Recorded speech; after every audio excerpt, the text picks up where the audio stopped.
संदर्भात माहिती सांगतो की हा तुमच्या समोर दिसत असलेला interactive board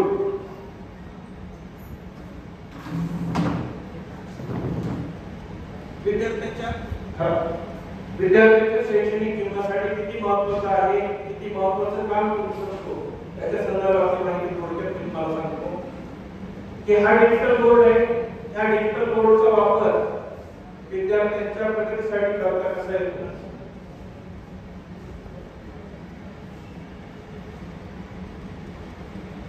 usual teaching process जी असायची, जी आम्ही शिकवण्याची जी पद्धती असायची, त्या शिक्षण पद्धतीमध्ये काय होतं की व्हाईट बोर्ड आहे. आज आपल्याकडे व्हाईट बोर्ड होते, दुसऱ्या शाळेमध्ये व्हाईट बोर्ड असते.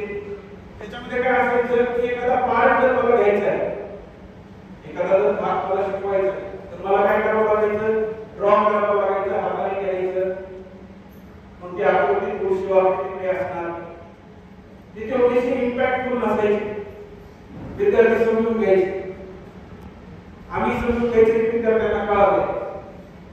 पण कालांतराने असे काही डिव्हाइस उपलब्ध झाले, या डिव्हाइसचा वापर करून कालच्या फोटोसिंथेसिसची प्रोसेस काल सांगितली होती, ती परत सांगतो की आता मला फोटोसिंथेसिस शिकवायचे.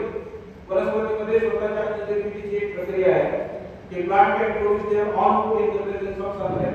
की सूर्याच्या प्रकाशामध्ये वनस्पती स्वतःचा अन्न काय करतात, स्वतः तयार करतात. ही प्रोसेस आहे आणि ही वाटावी अशी शिकू शकतो. डिजिटल बोर्ड असता काय नसता काय, मी काढतो, चित्र काढतो,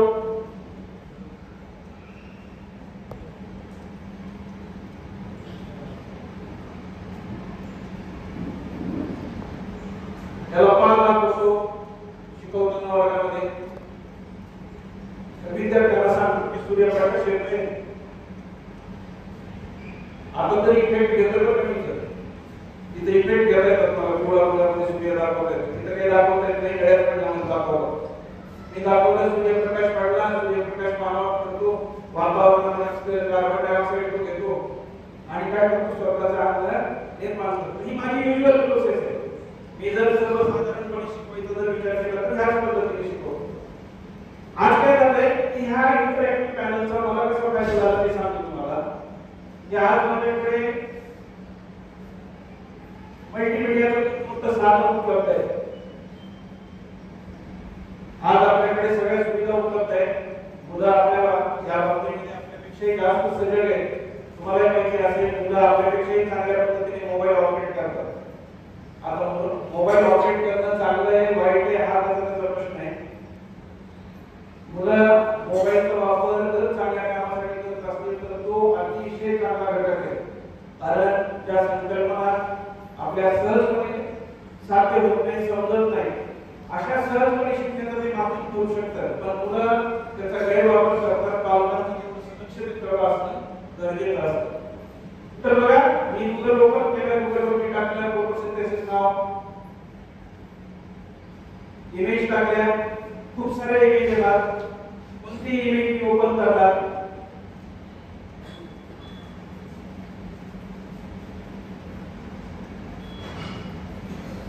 मी जे चित्र काढले हाताने त्याच्यापेक्षा हे कसं दिसतंय, मुलांना ऍक्टिव्ह वाटतं, मुलांचं लक्ष केंद्रित होतं. मुलांचं जे आपण म्हणतो वर्गात शिकवत असताना आम्ही चित्र काढतोय त्यावेळी मुलं एकमेकांसोबत गप्पा मारतात आणि गप्पाच्या वेळेमध्ये त्या वेळेमध्ये त्यांचं काय होतं, लक्ष विचलित होऊन जातं. शिकवलेला एखादा पाठ जर मिस झाला, एक शब्द जर लक्षात नाही आला तर तेवढंच त्यांना समजत नाही.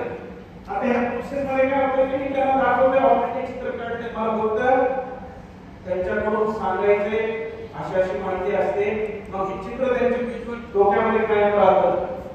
मग त्यावेळेस त्यांना त्याच्या संदर्भात माहिती द्यायची आहे, त्यावेळेस ते काय करतात, इमेज डोळ्यासमोर आणतात. इमेज डोळ्याच्या